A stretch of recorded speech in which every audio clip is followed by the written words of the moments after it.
जय हिंद, जय भारत। मैं रेबल श्रद्धानंद। निर्मला जी, आज का जो विषय है वो आपके ऊपर है। आप हमारी वित्त मंत्री हैं, फाइनेंस मिनिस्टर हैं, और मैं आपका टीवी के एक प्राइवेट चैनल में दिए गए इंटरव्यू के ऊपर देख रहा था और उसके ऊपर अपनी कुछ प्रतिक्रिया रखना चाहता हूं। मुझे बहुत दुख हुआ आपके कमेंट सुन के मैम। मुझे नहीं पता आप ये आंकड़े कहां से लाती हैं। आपने उस इंटरव्यू में ये कहा मैम कि लोअर मिडिल क्लास जो होती है भारत में, उसकी न्यूनतम इनकम जो है यानी मिनिमम इनकम है वो 6 लाख से शुरू होती है और मैक्सिमम इनकम 18 लाख तक जाती है। मैम, मुझे बहुत दुख हो रहा है कि पता नहीं आपने इकोनॉमिक्स की पढ़ाई कैसे करी होगी। आप जानते हैं मैम लोअर मिडिल क्लास का मतलब क्या होता है, या लोअर का मतलब क्या है, इसका अर्थ आपको पता है मैम? लोअर, एक सिक्योरिटी गार्ड मैम 8 से 10 हजार रुपए कमाता है मैम, पूरे साल में 1,20,000 रुपए। उसे आप कौन से क्लास में रखना चाहेंगे मैम? एक नया क्लास क्रिएट कर देंगे क्या? 6 लाख रुपए मैम, जानते हैं 6 लाख रुपए क्या होता है मैम? 6 लाख में अगर लोअर मिडिल क्लास फैमिली को मिलने लगे ना मैम, वो उसमें से 4 लाख रुपए साल के सेव कर लेंगे। वो अपने बच्चों को आपके सो कॉल्ड इतने अच्छे गवर्नमेंट एडेड एजुकेशन स्कूल्स में पढ़ाएंगे, गवर्नमेंट एडेड हॉस्पिटल से उनकी चिकित्सा करवाएंगे, और आपके इतने अच्छे अच्छे आधुनिक फैसिलिटीज जो पिछले 7 ईयर से बीजेपी गवर्नमेंट प्रोवाइड कर रही है। मैम, इंडिया में हम वर्ल्ड में बहुत अच्छे रैंकिंग में आ रहे हैं, जैसे कि बीजेपी का ग्राफ बताता है। वास्तविकता क्या है वो तो हम लोग जानते हैं मैम। मैंने भी वोट किया मैम, बीजेपी को वोट किया, लगातार 2 बार वोट किया। लेकिन मैं आप जैसे नेताओं की जब सुनता हूं ना मैम स्पीचेस, और आप लोगों के आंकड़े, आपके जो डेटा बैंक, आप ये डेटा बैंक कहां से लाती है मैम, ये सोच के मैं बहुत सरप्राइज रहता हूं मैम। आपने बोला 6 लाख न्यूनतम है, 18 लाख मैक्सिमम है मैम। 18 लाख समझते हैं आप मैम? 18 लाख क्या होता है मैम? 18 लाख तो मैम एक अच्छे खासे एमबीए का पैकेज नहीं है एनम में मैम, पर एनम का, वो भी टॉप इंस्टीट्यूट में पढ़ के। आपके सो कॉल्ड कॉलेजेस से जो बच्चे निकलते हैं, एमबीए, बीटेक, आप जानते हैं इनकी पैकेज कहां से स्टार्ट होती है मैम? तो इसका मतलब ये सब लोअर मिडिल क्लास में आते होंगे आपके हिसाब से। So called good MBA, so called good BTechs and MTechs, ये तो लोअर मिडिल क्लास से आते होंगे मैम। हायर वाले कौन होते होंगे ma'am? Highly rich people, highly rich industrialist. Upper middle class तो फिर आसमान में रहने और जमीन पर रहेंगे ही नहीं। अपने आंकड़े ठीक कीजिए मैम, देश एक मुश्किल दौर से गुजर रहा है। आप किस तरह की स्टेटमेंट दे रहे हैं? आपने उस दिन बोला मैं मुद्रा लोन में हमने इतने इतने लोगों को दिया, हमने उद्योग वालों को दिया, हमने बुनकरों को दिया। मैम, आपने किसको क्या दिया? पेपरों में दिया है क्या मैम? आपको मैं चैलेंज करता हूं Nirmala Sitharaman ji, I am officially challenging you ma'am. 100 youth लेके मैं आपके पास आने को तैयार हूं, जो ग्रेजुएट्स हैं, पोस्ट ग्रेजुएट्स। आप मुझे ये बताएं कौन से ब्रांच से आप उनको ये लोन देंगे मैम? मैं आपके पास ले आता हूं मैम, और मैं नतमस्तक हो जाऊंगा, क्योंकि जब आप 100 को देंगे, अगला 1 लाख यूथ मेरे साथ तैयार होगा मैम। केवल टीवी में आके ऐसे इंटरव्यूज मत दीजिए मैम। आप लोग अपने घरों में बैठ के थाली पीट रही हैं और आके अपने ये वक्तव्य सुना रहे हैं। अरे आप लोगों को अंदर आइए मैम, लोगों के बीच आइए। आपको तो अभी तक लोअर मिडिल क्लास फैमिली के डेफिनेशन नहीं मालूम है। और मैम, एक सवाल है मेरा आपसे और मोदी गवर्नेंस से। आप मुझे ये बताएं मैम कि राजनीति एक सेवा है या नौकरी है? मेरे स्पीचेस बेसिकली मैम कभी होते नहीं है, मैं लिख के कभी नहीं लाता मैम। जो मेरी खुद की फीलिंग्स है, मैंने अपने नाम में रेबल शब्द इसलिए, क्योंकि जो गलत है मैं तो बोलूंगा ma'am. I have the right to express my views. आप मुझे ये बताएं मैम, पॉलिटिक्स, राजनीति, इज इट ये सेवा है मैम या नौकरी है? अगर सेवा है तो मैम आप लोग तनख्वाह मत लीजिए मैम, और पेंशन मत लीजिए। इतनी हाई सैलरी है आप लोगों की, इतनी फैसिलिटीज है मैम, टेलीफोन कॉल्स की फैसिलिटी, एसी की फैसिलिटी, बिजली की फैसिलिटी, ड्राइवर की फैसिलिटी, हाई क्लास ट्रेन की फैसिलिटी, फ्लाइट्स की फैसिलिटी, पेट्रोल की फैसिलिटी। मत लीजिए मैम। आप आइए, लोअर मिडिल क्लास फैमिली की तरह लाइफ को स्पेंड कीजिए, अगर आप सेवा करना चाहती है मैम। और अगर ये नौकरी है मैम, पॉलिटिक्स, अगर राजनीति आप लोगों के लिए नौकरी है मैम, तो इसका कोई एजुकेशनल मापदंड होगा ना मैम, कोई एजुकेशन क्राइटेरिया तो होगा। मोदी जी, मैं आपसे क्वेश्चन पूछना चाहता हूं कि ऐसा कौन सा डिग्री ले लिया मैं निर्मला सीतारमण जी ने, जो आप एक पहले इनको आप डिफेंस मिनिस्टर बनाते हैं, चंद महीनों के बाद आप इन्हें मिनिस्ट्री ऑफ फाइनेंस दे देते हैं। अरे डिफेंस तो हमारी शक्ति परीक्षण की बात है।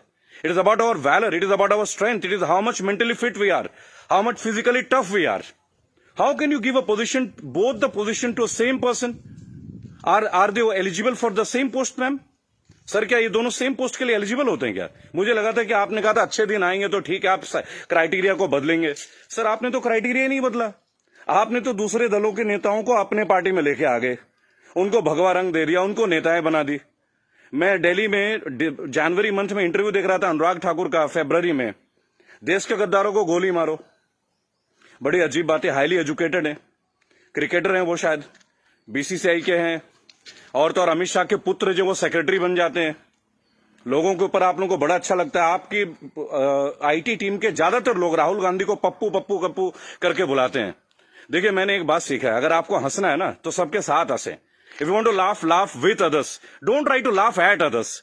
It doesn't show your good politics, it shows the political vendetta. अभी प्रियंका गांधी जी ने बसों का इंतजाम किया तो बहुत सारा हवा मच गया कि भाई ये गाड़ियों टेम्पो हैं, वो हैं, फलाना है, ढेका है। अरे सर, आप 2000 बसें लगा दीजिए ना। चलो उन्होंने ऑटो दे दिए, टेम्पो दे दिए, पर उनको कुछ फीलिंग तो रहा, वो दे तो रहे। आप लगा दीजिए 2000 के बदले 4000 बसें। किसने रोक रखा है आपको? उन्होंने तो ये तक कह दिया कि भाई हमारे बसों में आप बीजेपी का झंडा भी लगवा लें।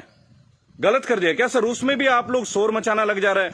ऐसा लगता है जैसे you are always ready to fight instead of getting it worked. अच्छा देखिए, मैंने नितिन गडकरी का भाषण सुना टीवी में, ये लास्ट वीक की बात है सर। उन्होंने कहा स्वदेशी अपनाओ।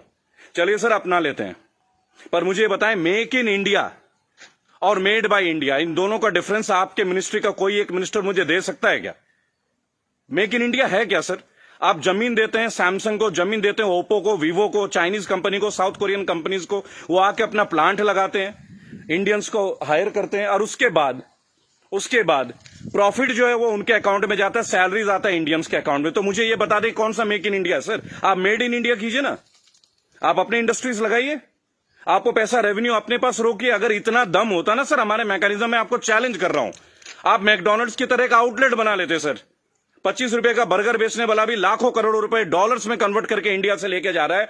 आप छोड़िए मोबाइल फोन तो बहुत बड़ी बात है, 20-20, 50-50 हजार की बात है। आप बर्गर बनवा दीजिए सर, आप ब्रेड्स बनवा दीजिए, रेवेन्यू यहां जनरेट करवा दीजिए सर, मेड इन इंडिया कर दीजिए। What is make in India sir? आप कहते हो स्वदेशी अपना, फॉरेन की कंपनी को आप जमीन अलॉट कर रहे हो, राइट? और आप कहते हो चाइना का बहिष्कार कर दो। आप मुझे बता दें बीजेपी के कौन से नेता के पास इंडिया वालों का फोन है सर? और बीजेपी छोड़िए, किसी भी पार्टी, मैं यहां किसी और पार्टी का माउथ पीस नहीं हूं सर, क्योंकि मुझे देखा गया है, मैं देखता हूं ये चीज। अगर मैं आपके पॉलिटिकल किसी फेलियर के बारे में बात करूं तो लोग तुरंत बोलेंगे भाई ये तो कांग्रेस का आदमी है। It's very cheap sir, it sounds very cheap. ठीक है सर, आपसे पहले हमने कांग्रेस को भी वोट दिया, क्या गलत किया सर? गलत क्या किया भाई? जो मेजोरिटी में आएगा उसको तो वोट देंगे ना। मुझे ऐसा लगता है कि आप ऑपोजिशन को भी नहीं टिकने देते हैं।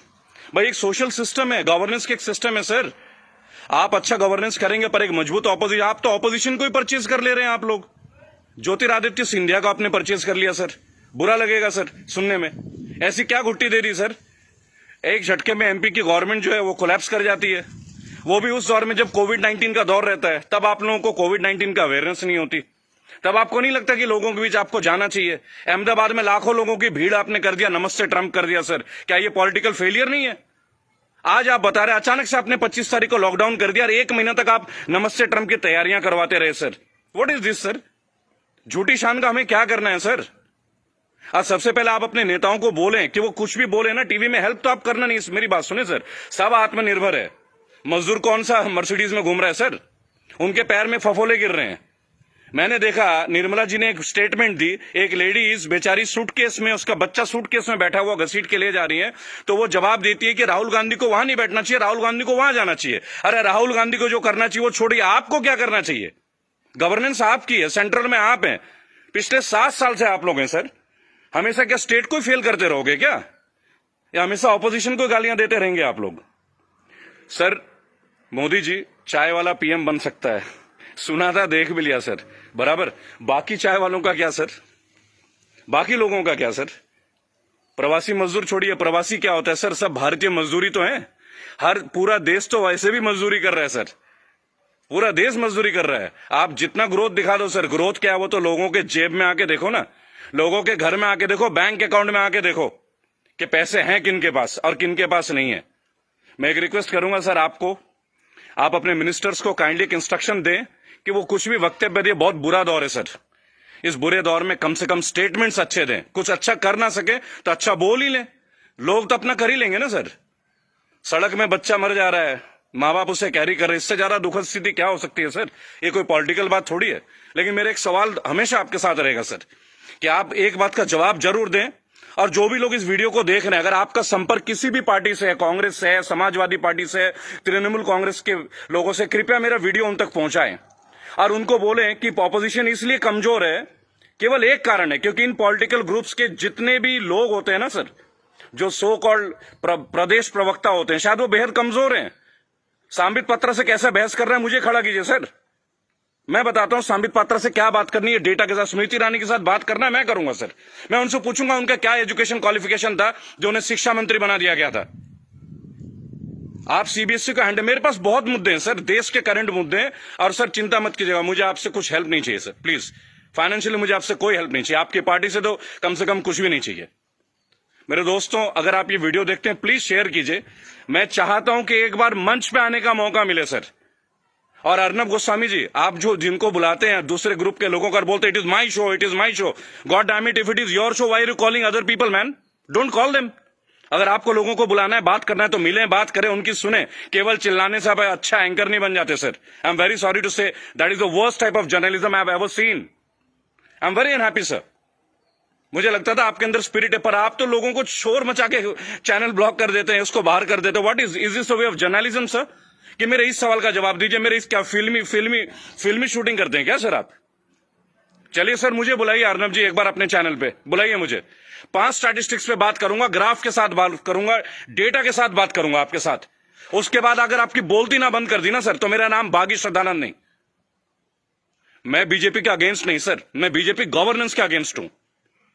मुझे नहीं लगता भगवा पहनने से ही मैं हिंदुत्व का पहचान करा जाएगा। मेरे अंदर बहुत हिंदुत्व है। कमाल की बात देखिए, मेरी आखिरी लाइन है, गौर से सुनिएगा सर। श्रद्धानंद पति मेरा नाम है, जाति से मैं ब्राह्मण हूं, पढ़ा हूं क्रिश्चियन स्कूल से, Saint Mary's English high school, और गर्व से कहता हूं सर, फादर हुआ करते हैं वहां पे, फादर गॉलबर्ट फर्टैडो, अब नहीं रहे सर, हमारे फॉर्मर प्रिंसिपल। क्या कमाल की शिक्षा दी है सर। इतने आईआईटीएन निकलते हैं सर, कभी आप लोगों की जरूरत नहीं पड़ी सर। मुझे ताज्जुब लगता है, अंगूठा छाप के नीचे एमटेक वाला बंदा काम कर रहा है और हम उनको सुन रहे हैं। What the hell is going on sir? कहां है आपके अच्छे दिन? बुलाइए ना सर एक बार चैनल में। आपके जितने भी प्रवक्ता है ना सर, जितने भी प्रवक्ता है, अगर 10 मिनट का टाइम दे देना सर, उनकी बोलती बंद कर दूंगा। जय हिंद, जय भारत।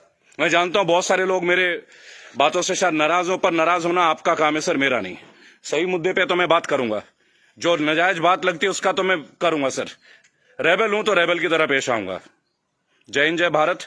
अगला मुद्दा 2 या 3 दिन के अंदर स्टैट्स के साथ आऊंगा सर। और मेरे दोस्तों, मैं दोबारा एक रिक्वेस्ट करता हूं, काइंडली अगर आप लोगों के पास कोई कॉन्टैक्ट है, मेरा वीडियो तमाम पॉलिटिकल ग्रुप्स के पास भेजें, एक मंच पे आने का मौका दें। इन्हें बताऊंगा सर, इन्हें बताऊंगा इन्होंने झारखंड के लिए क्या किया है, इन्होंने बंगाल के लिए क्या किया है, इन्होंने केरल के लिए क्या किया, अरे उत्तर प्रदेश के लिए क्या क्या, वो भी बता दूंगा। हम भगवा में, उत्तर प्रदेश में सबसे महंगी बिजली हमारे यहां आती है। ये है ना अच्छे दिन।